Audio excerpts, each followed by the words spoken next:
everyone, Jerisha Hawk here.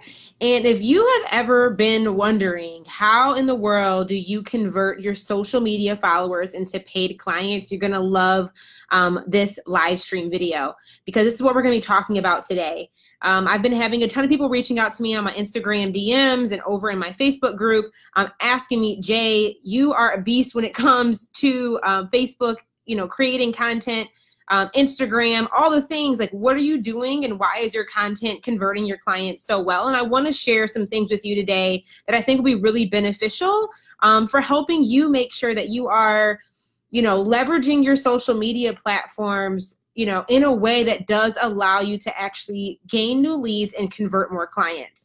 So as you guys are watching this right now, just pop in the comments and let me know this is going to be a lot more informal kind of Q&A. So any questions that you have about converting your social media followers into paid clients, feel free to pop those in the comments and let me know.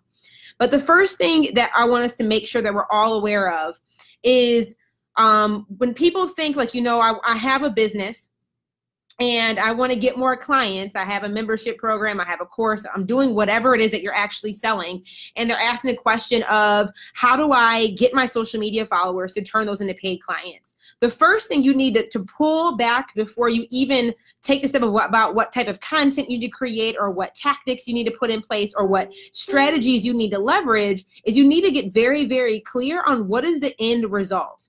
Right? Like, where is your content ultimately leading a potential client? What is the end result? And this is why most people have such a difficult time creating consistent content online and actually creating content that, drives people to actually take action and buy, is because it is not clear what the end result is.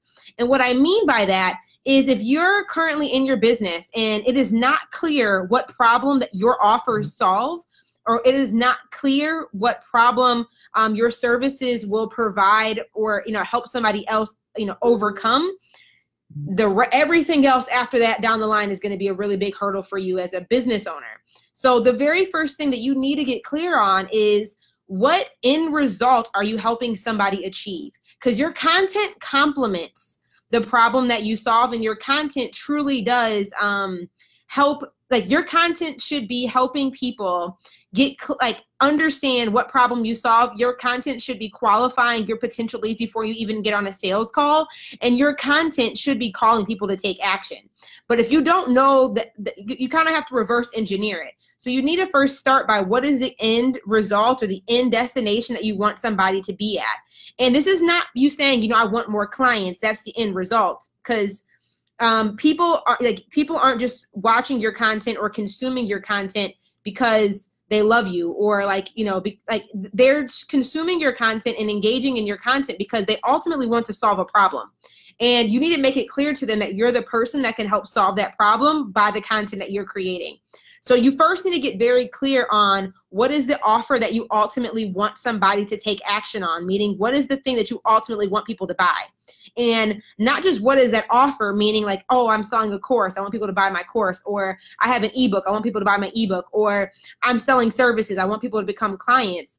That's not what I mean. You need to get clear on not how you're going to deliver that offer, but what problem you're solving within that offer. That is the very first step that you need to get crystal clear on, is what problem are you solving? Now that you know what problem you are solving, you can now reverse engineer to figure out, okay, what type of content do I need to create in order to attract the right type of ideal client that ultimately wants to solve this problem, and also help them overcome. We talk about this in other episodes. If you go listen to the leverage ladder episode, or listen to the episode about how much content you need to create before you can start selling, we talk a little bit more about this. But your content should be walking people through the sales cycle, in the sense that you shouldn't just be creating content that motivates people, or like random quotes of inspiration. Because ultimately, if you're using your content platform, your Facebook, Instagram, YouTube, whatever, as a platform that you ultimately want to gain leads for your business from, You need to be creating content that speaks to those types of leads that you want to ultimately attract, people who want to solve a problem that your service provides a solution for. And that content needs to be designed in a way that educates them through those 3 stages of awareness that a buyer goes through in making a buying decision. So I'm hoping, I'm just kind of giving you guys some precursor things, is if you don't know what problem your services solve and you don't know a way to communicate that clearly, it's going to be very difficult to create content on your social media platforms that actually attract ideal clients. Because if you don't know what problem you're solving, you don't know who your ideal clear clients could be. If you don't have it very clear on what solution that you provide through the service that you sell, it's going to be very hard to make that clear in your content when you're trying to help other people understand the value of what it is that you do. Okay, so that's the first thing. Now, once you know what problem you solve, you know what solution that you're providing with the service that you sell, you need to then decide and commit to showing up on, I call it, we talk about this in our POP method all the time, but pick one platform. I do not advise individuals trying to be everywhere all the time. Like, when I first started my business, I was pretty much solely on Facebook for almost a year. That was a platform I was, Facebook is the platform that I'm most committed to. And we'll talk about why I chose Facebook over Instagram or other things down the line. But you need to pick one platform. So I don't care what one platform that is, but you need to really pick one platform, not that you just enjoy creating content on, but that you also know and believe that your ideal clients are at. And I think it's important for us to make this distinction as well, is a lot of the time people will say, well, I prefer Instagram. But and your ideal clients may be on Instagram, but are your ideal clients, when they're on Instagram, in a mindset where they're actually willing to make a buying, go through a buying decision and make a buying decision while they're on that platform? And if the answer is no, that's a consideration you need to keep in mind, is a lot of the time we get too focused on what we want, basically like what you want as a business owner, what content you want to create, how you want to create it, which is important because you do need to be confident in the content that you're creating and on the platform that you choose. But you ultimately need to be showing up on a platform where your ideal clients are, and not just where they're hanging out, but also where they're in a mindset of actually taking action and potentially engaging in a buying decision on that platform, okay? So I think that's very, very important for you to do first and foremost. And the reason why I chose Facebook as my bread and butter, as a platform that I'm going to grow my brand on, build my presence on, establish my authority on, is because there's Facebook owns Instagram. Facebook has billions of users on a daily basis. And Facebook allows you to have a Facebook group where you can build a community and really, build that deeper engagement, especially if you don't have an email list. The next best thing for you to have is having a Facebook group. My Facebook group is one of the most profitable assets that I leverage in my business. Facebook, when I first started my business, I did not have capacity or cash flow, honestly. I didn't have the money to actually do Facebook ads. But I knew that, at some point, as I continued to grow my business, I would want to leverage paid ads from Facebook and Instagram at some point. So I was like, I was collecting my data. I was doing all my live stream videos and growing my audience on Facebook, because that, even though you're not using paid ads yet, Facebook's able to compile all that data of all your viewers, of all your Facebook group followers, of all of, people who've engaged on your content. So when you start to do actually paid ads, you can actually reduce the cost of your ad spend because you're targeting warm traffic versus having to start fresh when you're ready to do paid ads. So whatever it is, pick one platform. Pick one platform that you are going to commit to for the next 12 months, that you're going to frequently show up on that platform, be visible, create content, and do those things. So in the comments, let me know, what is the one platform that you're going to choose? And make sure to keep those 2 considerations that we just talked about in mind. And just type it in the comments. What is that one platform that you're going to be committed to showing up on? And that's going to be your home base for the next 12 months.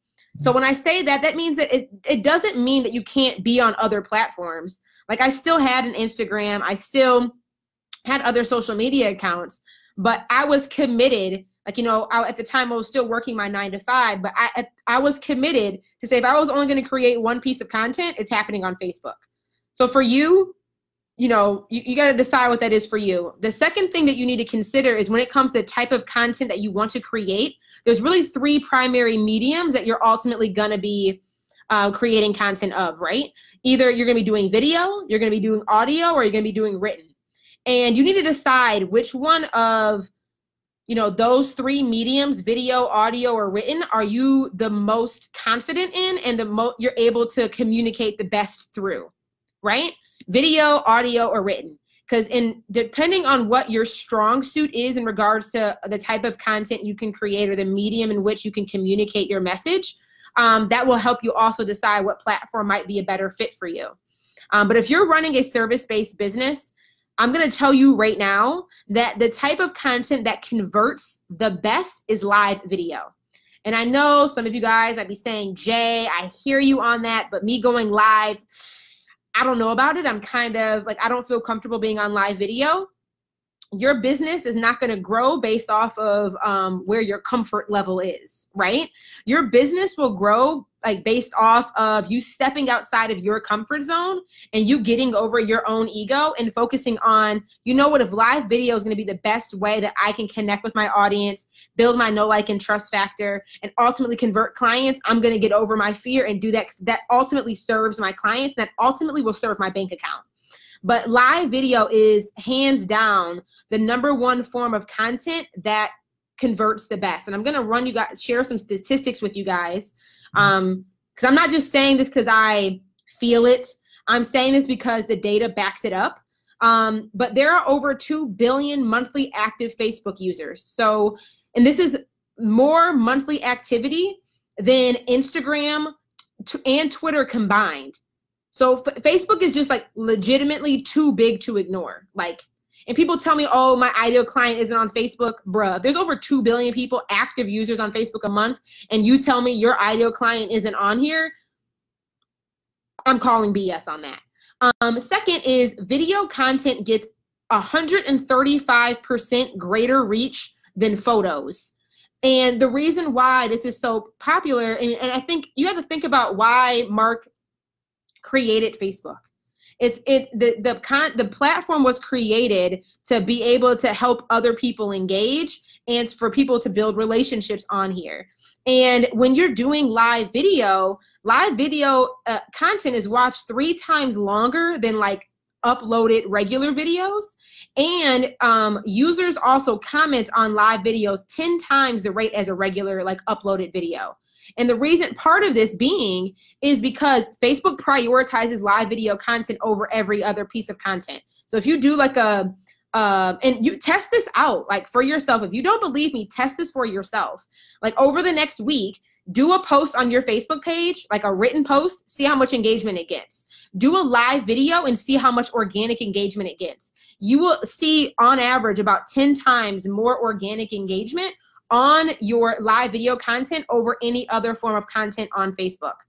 And this is, you know, you're seeing this true. Like, why did Instagram, well, it's because Facebook owns it, but they have the IGTV, and they're prioritizing that type of content on that platform. You know, even if you look at YouTube, they're prioritizing live, like they're giving their YouTubers live video content access. Like that's live video is just going to take over, and that's just the reality of the situation. And video content primarily is because you have to think about it when you're looking at the big dogs. Facebook is competing with Netflix and competing with YouTube. Like live video content is the form of content that people are that people do consume the most and gets the largest organic reach. So if you're currently not using live video content in your content marketing strategy, I would take a pen out, grab a piece of paper, write that down, and make that a commitment that you're going, like, you know, maybe you're not comfortable on it now, but like that you're going to be committed to doing what's required for you to learn how to make that type of content and be committed to doing that on your platform.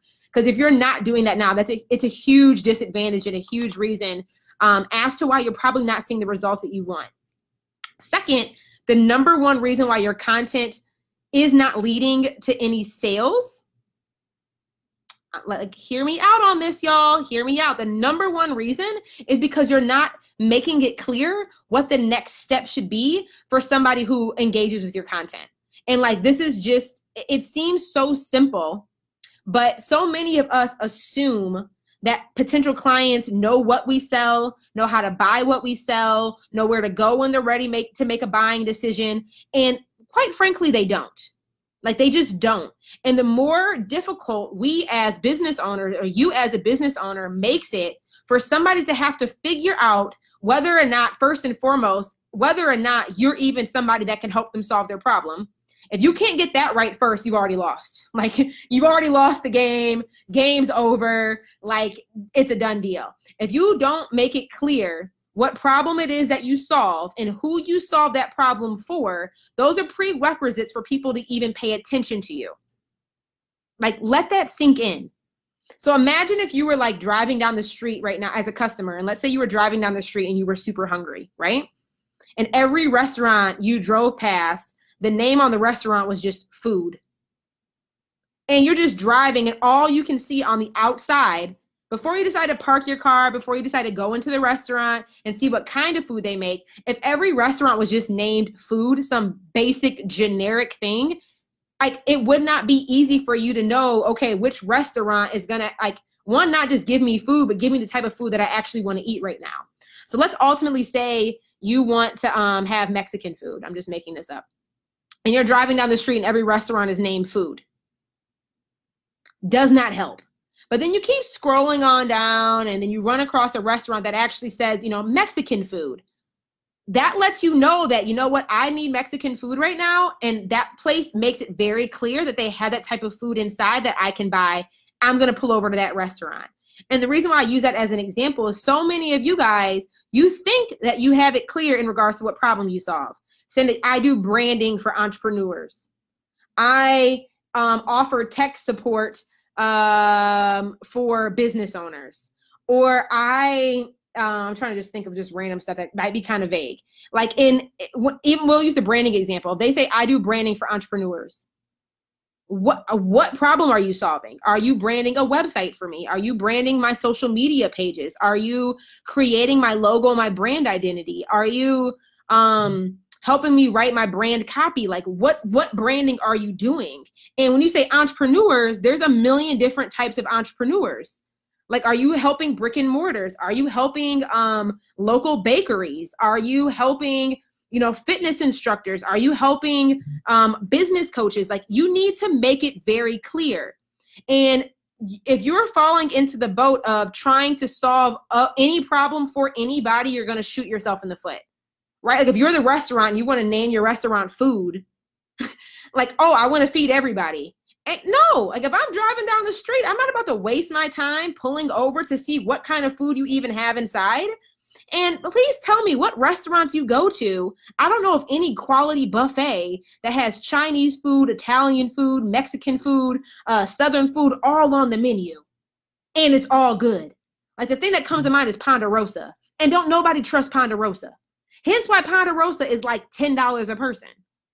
For all you can eat buffet, something is wrong, right? Like, so you have to think about things from the perspective of your potential clients, not just what you want, but like, you have got to make it clear who you are for and who you are not for. And it should be clear in your content. So let's say you're doing a Facebook Live video. For you guys who are watching this right now, when you were scrolling through your feed or when you got a notification, it didn't just say Jerisha Hawk is live. When you clicked on that or you were scrolling, what helped you identify whether or not this live video was something that you wanted to spend your time listening to and that you wanted to take the time to say, you know what, this is going to be relevant for me and will help me solve a problem that I have? What allowed you to do that? That was the caption on my Facebook Live.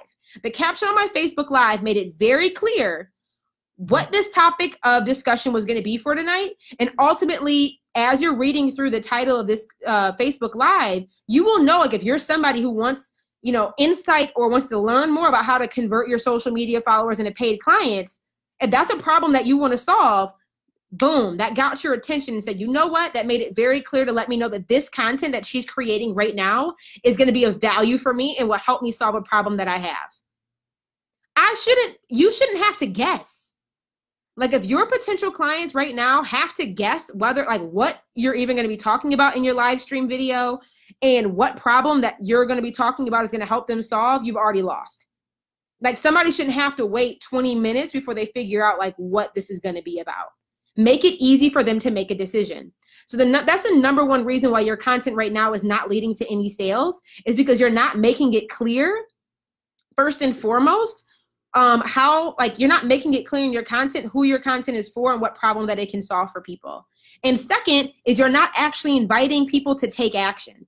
So like clients do not take action unless you invite them to do so. So then this is the number one thing. And like, I want you guys to go back and do a personal audit on your social media content. How often are you giving people a direct call to action on what next step they need to take to work with you? Most of the time, you're probably not. Most of the time, like really, look at I love doing social media audits. I want you to go to your website or go to your Facebook page, and how many clicks and how long would it take a potential client to figure out what problem you solve, to figure out who you solve that problem for, and to figure out what they would need to do to actually buy from you. Most of the reason why y'all content ain't converting is because you making it hard than a mug for somebody to actually buy from you. Don't make it difficult. Like if you're making people jump through a million hoops before they can even figure out like to buy the thing that you want them to buy, like you're shooting yourself in the foot. And if you do have a strategic system in place that guides people through a process, that's different. But if you have no strategy in regards to like how you're guiding people through even your content and how to take action, that's why you're not seeing sales. That's why you're not like leading followers into clients. But there is one very minor tweak that you can do that has, really is the reason why my social media content converts so well, is every piece of content should have a call to action on it. Every single piece of content. Like even this live stream video, if you look in the title of it, there's a call to action saying, if you're ready to create and sell your own 4-figure service, join my Facebook group. That is a call to action to join my Facebook community. Why do I have them do that? Because my Facebook community is the place where I cultivate my warm audience and get them to a point where they're ready to buy. Make it easy. Or like if you're just getting people, like if your only call to action is to get people on your email list, but then once they get to your email list, you never actually email them. And once they're in your email list, you never actually invite them to actually work with you. Why are you sending them to your email list? You're making them jump through hoops and you're making them wait. So make sure that whatever call to action that you lead people to do is actually leading them to a place where either you're creating more content and you're warming them up strategically to get them prepped and ready to buy, or you're leading them directly to buy from you. And that's why in services that sell, I teach a very simple 2-step process to convert 4-figure clients. Because you don't need to be making people jump through all these hoops. Like we have our students do Facebook Live videos, and the call to action on all of their videos is to schedule a sales call with them. That's it. Make it simple. And sometimes we overcomplicate things. We're like, oh, that's too easy. That's good. Like the flow in which somebody needs to decide to, one, make it clear what problem you solve, who you solve that problem for. And then once they realize, yes, I want that, then how do I buy? Don't make them wait 3 months before you hear from them, before they get to hear from you on how they can buy. Like don't make them jump through hoops. So every piece of content that you create, especially if you're doing live videos, should have one of 2 call to actions on it. Should either have a transactional call to action, meaning you're inviting somebody to your email list, you're inviting somebody to your Facebook group. And even in that call to action, don't just say, join my email list, read my blog, join my Facebook group. Why? Because it doesn't let them know how them taking that step and making that small commitment with you is going to help get them closer to solving their problem. Like everything needs to be made very, very clear. So even on the call to action on this Facebook live here, it doesn't just say join my Facebook group, right? It says if you're ready to create and sell your own 4-figure service consistently. So if somebody knows if they're ready to create their own 4-figure service consistently, yes, I have that problem and I want to solve it, then they'll take action and join my Facebook group, right? So again, make it very easy and very crystal clear in regards to even when it comes to the call to action, if it's transactional, don't just say join my email list. Like make it clear as to why they should. Like what reason should they be giving you their email address for? What are they getting in return? What problem is your emails that you're going to send out going to help them solve? Make that very, very clear and very simple. The second type of call to action that you can do is like a direct to sale. And that's where, you know, we typically will say, you know, get on a sales call. And then on that sales call is when you actually have your sales conversation and close your client. But that's the number one minor tweak that you can do to make sure that your content is actually set up in a way that drives people to take action. Because right now, I can almost guarantee you, like, your current social media channel is probably not optimized to actually lead people to become clients. And again, just do a personal audit on yourself. Like, go look at your social media channels as if you weren't you, as if you were a potential client.